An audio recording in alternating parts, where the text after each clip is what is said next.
أكبر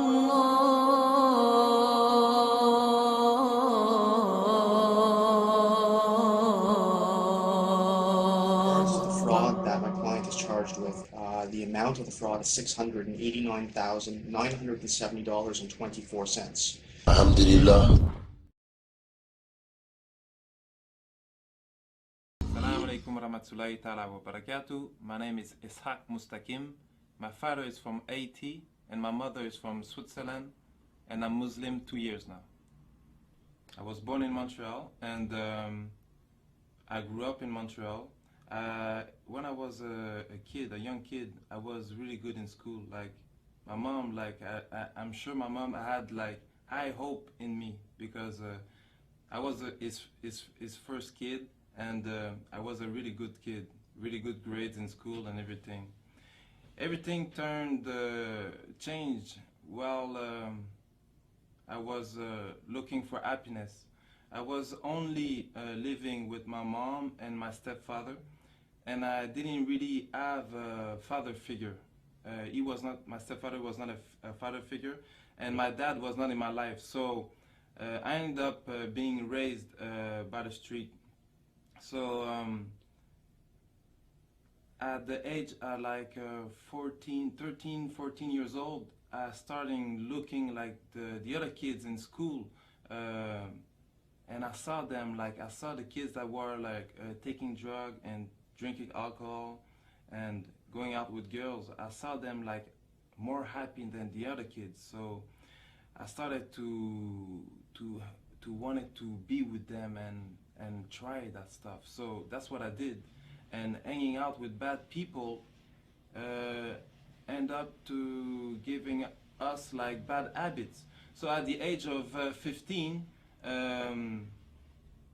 I was so bad that they put me in a juvenile jail. So I went to juvenile jail for a few months, and after that I didn't stop doing bad things. I did so much bad things that they wanted me to lock me down for good. So I ran out from that juvenile jail, and after that my mom had to send me back to send me to Switzerland. So I went to Switzerland to work for her brother, and I was working there for 3 months. But then again, I was alone there, but I put myself into a trouble that the police was looking for me, that I had to come back here to Montreal. And that was at the age of 17.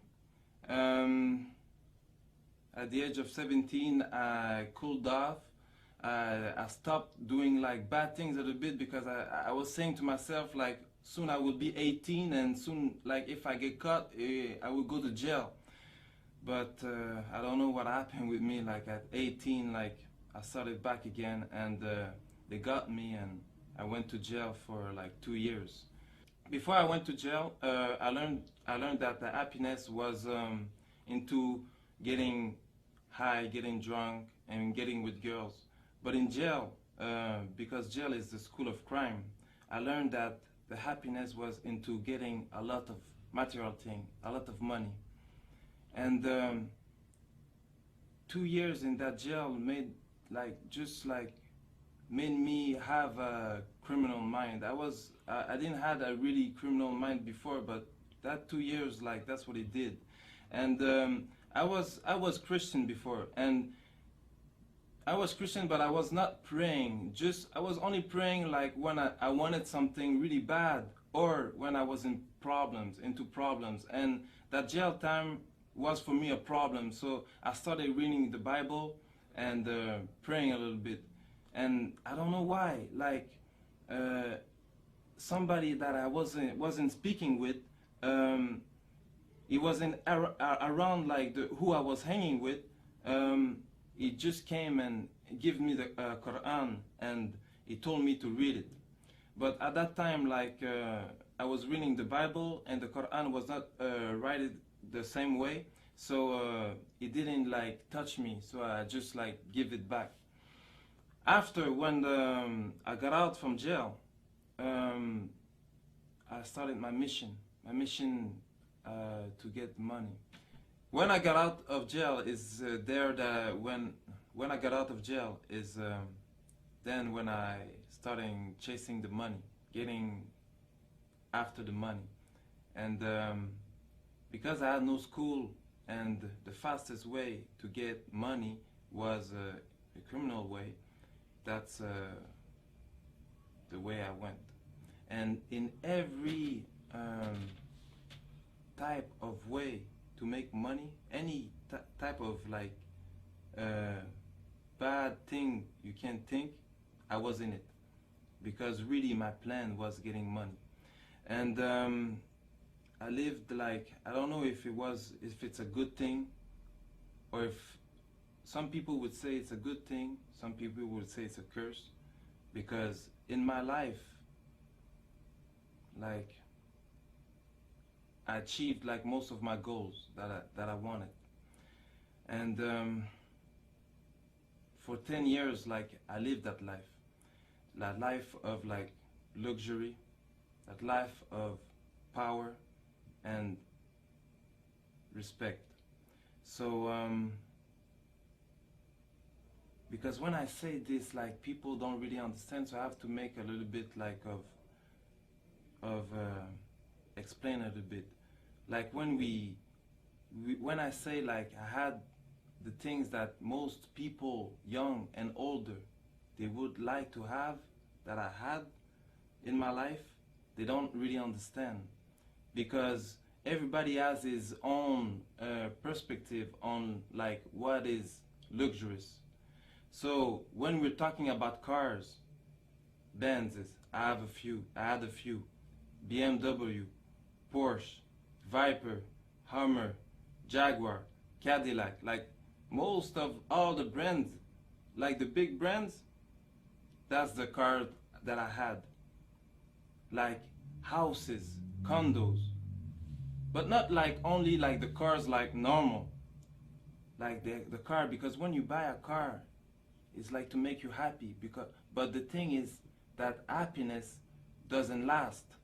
So right after, like, you have to suit up the car. But after, when the car is suited up, there's nothing else to do. So you buy another car. Me at one time, like, had like 2 cars, and I was renting out like other cars just to have another change, because like I was bored. I had a house and I was living in hotel suites. It cost me like 10,000 a week just for hotel suites. So the clothes, like just the clothing, like because like when you have money, like even the money like change your style a little bit. Because before I was like I was dressing like everybody, but after that I had to like buy suits, you know, like $3,000-4,000 suits, you know. And I had like me, I was not really the type that was going like into clubs and partying.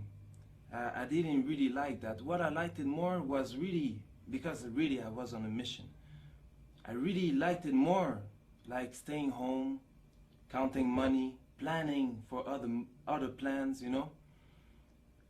So when I got out into the club, was only like for money purpose. When we had like meetings, or like when they